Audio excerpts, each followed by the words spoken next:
ကျွန်တော်ရဲ့မိတ်ဆွေခုနှစ်သားသမီးများအားလုံးမင်္ဂလာပါဗျာနော်2025ခုနှစ်မေလ21ရက်နေ့တရက်တာရိုဝင်ကန်ကောင်းစီပဲအယောင်လေးကိုပြောပြပေးမှာဖြစ်ပါတယ်နော်အဲ့တော့မေလ21ရက်နေ့အတွက်ရိုဝင်ကန်ကောင်းစီရဲ့အယောင်လေးတွေကတော့တဲ့အညိုရောင်နော်အနုလေးပေါ့နော်အရမ်းမှိုင်းတဲ့အညိုရောင်ပေါ့အညိုရောင်ခဏနုလေးအညိုရောင်အနုလေးတို့နော်ခရမ်းအနုရောင်လေးပေါ့နော်ခရမ်းအနုရောင်လေးအယောင်နှုတ်တစ်ခုလေးပေါ့နော်အဲ့ဒါလေးတွေကဒီနေ့မှာငွေကြီးအတွက်ငွေဝင်ကန်ကောင်းစီနေတဲ့အယောင်လေးဖြစ်ပါတယ်တဲ့နော်အဲ့တော့အဲ့ဒါလေးနဲ့ပတ်သက်တဲ့fancy ဝတ်စားလေးတွေနောက်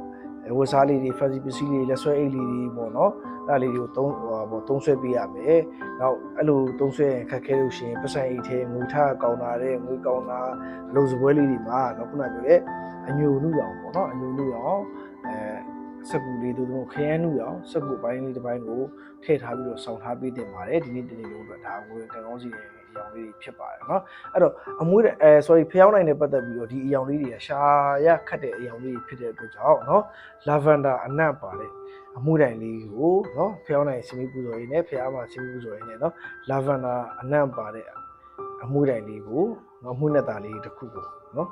အမွှေးတိုင်ပဲဖြစ်ဖြစ်ရေမှုပဲဖြစ်အဓိက lavender အနံ့လေးကိုဒီနေ့မှာသုံးဆွဲခြင်းအဖြစ်